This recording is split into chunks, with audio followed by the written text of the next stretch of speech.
Hey everyone, welcome to day 3 of my free yoga series Back to Basics. Today's video is a tutorial for Adho Mukha Svanasana, also known as downward facing dog. So if any of you have already got a yoga practice, you probably do this pose a lot. And for those of you that maybe have never tried yoga before or just getting started, this is probably a familiar pose that you'll see today. So this pose is almost like an inversion. So with inversions, these are positions where the heart is above the head. So because of this, it has lots of benefits. So it's really good for taking us out of the mind and into the body. So it's quite a relaxing pose. And also it's a great full body stretch. So it stretches the spine, the hamstrings, the shoulders, the calves, everything you could think of. So we're going to break the pose down a little bit today. So I'm going to give you some modifications. So first we'll work with a pose that's called puppy pose or anahatasana. So this pose is a great way to just feel the sensations that we want to achieve in our downward facing dog. And then we'll move into the general form of a downward facing dog position. And then from there, for those of you that are already experienced in yoga or you've been practicing a lot already, then I'll offer the third option of downward facing dog, and here I'll just give you some refinements so that you can really get into the pose a bit more deeply. So for today's video, we'll just need a block or a book or something that resembles a block just for our first position. So when you're ready, just come into the mat or to the floor, wherever you are. So we're going to come into puppy pose. So just come in onto the knees. And then we'll come into a tabletop position. So just bringing the wrists underneath the shoulders and making sure your knees are underneath the hips. And then from here, we're going to come to bring the hands a bit more slightly forward, about one hand's distance forward than they already are. And then from here, we're going to take the sit bones up to the sky. So we're curling the tailbone up, and then we can start to lower the forearms down. Then from here, we'll slide the hands forward and then maybe opening the knees a little bit wider just so you're comfortable, relaxing the tops of the feet down. And then this is where the block comes in handy. So you can press up onto the arms, take the block if you need it. So we're going to come to lower the head. So either all the way to the earth, or if you can't quite make it today, just using a block or a book just to rest the forehead. So just adjusting so that your hips are above the knees, and we're curling the sit bones, the tailbone up and away. Just taking some nice deep breaths here. So as you breathe in, just feeling the length across the front of the body, the belly, the chest. And then as you exhale, see if you can curl the sit bones more towards the sky.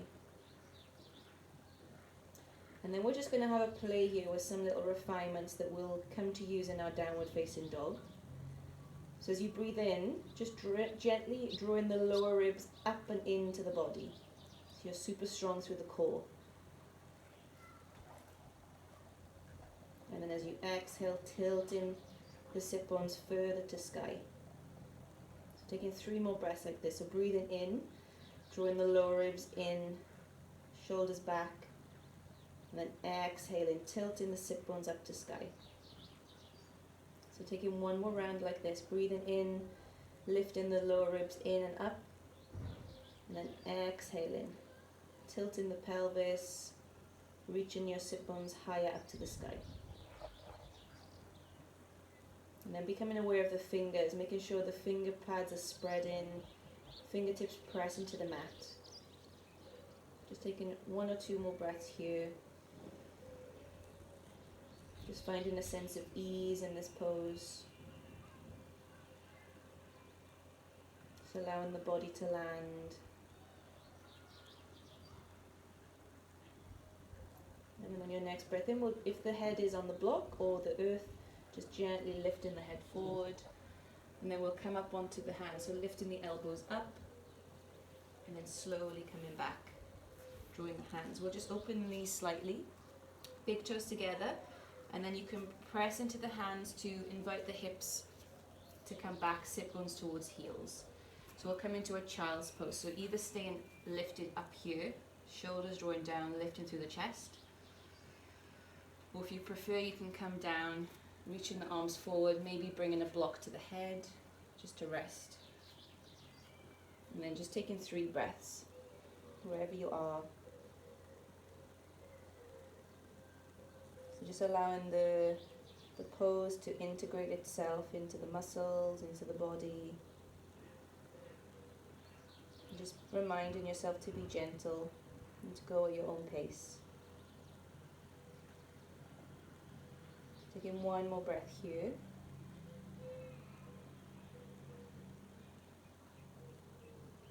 And then your next breath in, pressing the hands into the mat, lifting as you breathe in, lifting hips up, sit bones from heels, and then gently drawing knees back under the hips, hands back, wrists under the shoulders.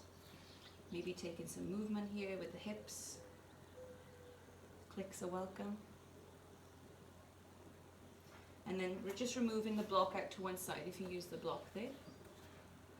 So next we're going to come now into our downward facing dog. So we're going to work with similar movements that we just did in our puppy pose. So we want the lower ribs to be drawn in, and then we're working towards tilting the pelvis, taking the tailbone up to the sky. So this creates a nice beautiful stretch for the whole spine. So from here, just look at your hands. So making sure that the fingers are nice and spread, and then you can start to claw the mat like a cat, so pressing into the finger pads, drawing the shoulders from the ears. Then tuck the toes. If you feel like you need more space, you can bring the hands slightly forward. So the wrists are not directly under the shoulders, but a bit further forward. Keep pressing into the finger pads. Take a nice breath in as you start to lean back. So drawing the shoulders away from the ears, forearms are strong. Then on your next breath in, we're going to press, lift the knees, keep the knees bent here. Drawing belly to the tops of the thighs, and then drop in the head. And then from here we can start to walk one leg then the other, so pedaling the feet.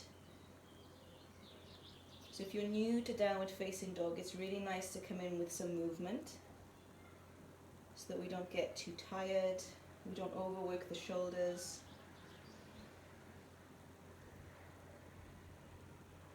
So here just keep pressing into the hands and lifting the sit bones up to the sky.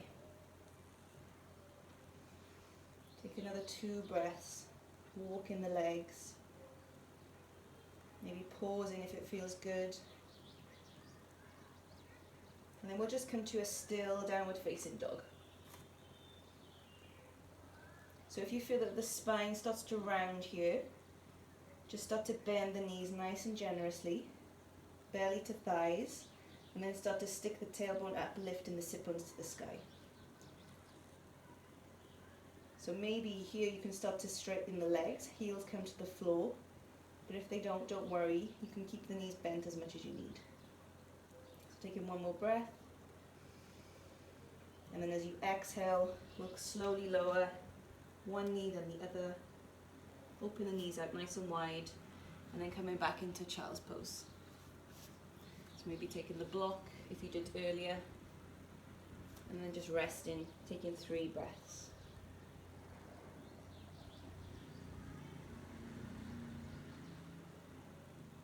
And again, just taking a few moments to integrate any new sensations into the body. Just being patient with yourself.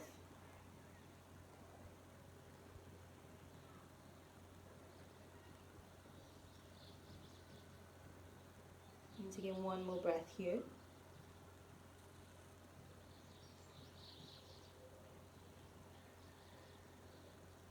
And then your next breath in, we'll start to lift the head, press into the hands, lift the sit bones, lift the hips, coming forward, knees draw underneath the hips, and then we'll just come to sit back onto the heels for a moment. Maybe taking one hand to the belly, one hand to the heart. Again, just giving ourselves some extra time, extra space. Just connecting to the breath.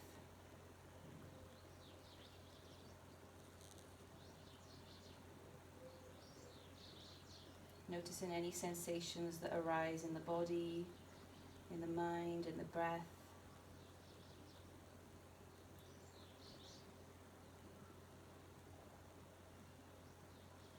And then when you're ready, you can slowly start to open the eyes, releasing the hands onto the top of the thighs.